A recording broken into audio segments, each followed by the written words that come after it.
महाराणा लाखा का इतिहास गौरवशाली और शौर्यपूर्ण रहा है। इन्होंने 1382 से लेकर 1397 तक मेवाड़ पर राज किया था। सिसोदिया राजपूत राजवंश के राजा राणा लाखा के पिता का नाम क्षेत्र सिंह था। राणा लाखा के पुत्र का नाम महाराणा मोकल, राणा लाखा की पत्नी का नाम हंसाबाई और उनकी धमनियों में बहता हुआ खून क्षेत्र सिंह का था।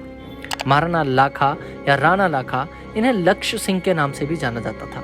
उदयपुर के प्रसिद्ध और ऐतिहासिक नगर बदनौर की स्थापना का श्रेय महाराणा लाखा को ही जाता है। महाराणा लाखा के कार्यकाल में ही उदयपुर की पिछोला झील का निर्माण हुआ था। जावर में चांदी और शीशे की खानों की वजह से अच्छा आबादी क्षेत्र था। यह महाराणा लाखा के समय में बसाया गया।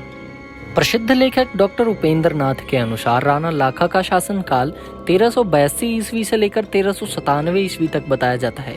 जब राणा लाखा ने मेवाड़ की गद्दी संभाली तब मेवाड़ आर्थिक समस्याओं से जूझ रहा था। इनके ऊपर सबसे बड़ा दबाव यही था कि कैसे भी करके मेवाड़ को आर्थिक समस्याओं से बाहर निकाला जा सके। कहते हैं कि किस्मत मेहरबान हो तो हर समस्या का समाधान आसानी से हो जाता है। महाराणा लाखा सिंह के साथ भी यही हुआ और उदयपुर के समीप स्थित जावर नामक स्थान पर एक चांदी की खान निकली। संभवतः यह एशिया की सबसे बड़ी चांदी की खान थी। चांदी की खान मिलने से आसपास के क्षेत्र में अच्छी आबादी रहने लगी, जिससे लोगों को रोजगार मिल गया। धीरे धीरे महाराणा लाखा द्वारा मेवाड़ की आर्थिक समस्याएं हल हो गई और कहते हैं कि यहीं से महाराणा लाखा का शासनकाल तरक्की करने लगा। महाराणा लाखा को मेवाड़ के सफलतम शासकों में से एक माना जाता है। हर राजा अपने क्षेत्र को बढ़ाना चाहता है। महाराणा लाखा भी उनमें से एक थे। प्रारंभ में परिस्थितियां महाराणा लाखा के पक्ष में नहीं थीं, लेकिन गद्दी संभालते ही जावर में मिली चांदी की खान की वजह से इन्होंने अपार धन संपदा अर्जित की।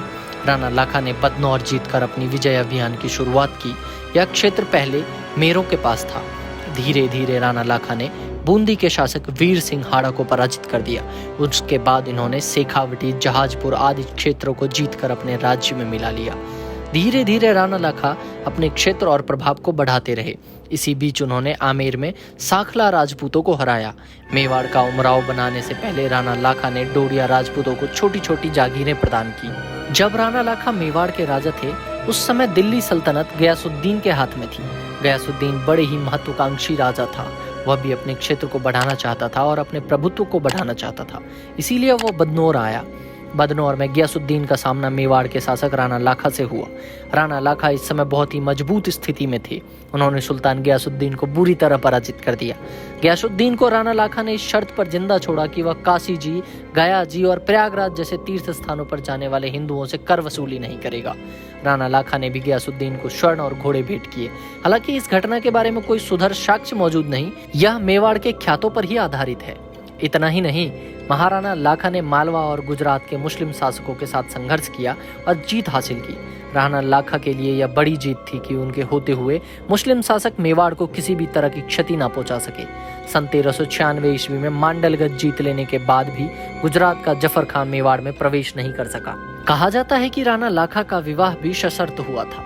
राणा लाखा ने जब बुढ़ापे में हंसाबाई से शादी की तो ये कोई सामान्य शादी नहीं थी। एक बार की बात है, पास में किसी की शादी हो रही थी। तब राणा लाखा ने मजाक करते हुए कहा कि अब इस उम्र में हमें कौन लड़की दे। यह बात उनके पुत्र चुंडा सिंह ने सुन ली। चुंडा सिंह ने निश्चय किया कि वह अपने पिता राणा लाखा के लिए लड़की ढूंढेंगे। तभी चुंडा सिंह ने मेवाड़ की राजकुमारी तथा राव रणमल की बहन हंसाबाई से विवाह के लिए प्रस्ताव आया। चुंडा सिंह ने इस प्रस्ताव को ठुकरा दिया और कहा कि पहले मेरे पिताजी की शादी होगी, उसके बाद मैं करूंगा। राणा लाखा के लिए यह बड़ा संकट बन गया। अगर वह इस प्रस्ताव को ठुकराते और शगुन के नारियल को वापस भेजते तो मारवाड़ के राजा रणमल की ख्याति को ठेस पहुंचता और वो नाराज हो जाते। इसीलिए राणा लाखा ने स्वयं के लिए इस रिश्ते को स्वीकार कर लिया, लेकिन चुंडा सिंह के सामने शर्त रखी कि इस पत्नी से पैदा होने वाले पुत्र को ही मेवाड़ का अगला शासक बनाया जाएगा।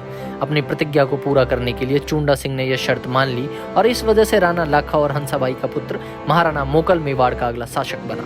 राणा लाखा के दरबार में धनेश्वर भट्ट और झोटिंग भट्ट नामक दो प्रसिद्ध संगीतकार रहते थे, जो मेवाड़ दरबार की शोभा बढ़ाया करते। सन 1397 ईस्वी की बात है। मेवाड़ के सफलतम राजाओं में शामिल राणा लाखा की मृत्यु सामान्य तरीके से हुई। जब इनकी मृत्यु हुई तब मेवाड़ के होने वाले शासक महाराणा मोकल केवल 5 वर्ष के ही थे। इनकी मृत्यु के पश्चात महाराणा मोकल की देखरेख इनकी माता हंसाबाई द्वारा की गई। चुंडा सिंह ने पिता राणा लाखा को दिए वचन का पालन किया और महाराणा मोकल को मेवाड़ का शासक बनाया। राणा लाखा के समय में मेवाड़ ने बेशुमार तरक्की के आसमान की ऊंचाइयों को छुआ और मुगलों को पराजित करके अपने राज्य विस्तार का काम किया। धन्य थे ऐसे महाराज। दोस्तों वीडियो कैसी लगी कमेंट करके जरूर बताएं। मिलते हैं अगली गाथा में, तब तक चैनल के सब्सक्राइब बटन को दबाकर हमसे जुड़ जाएं।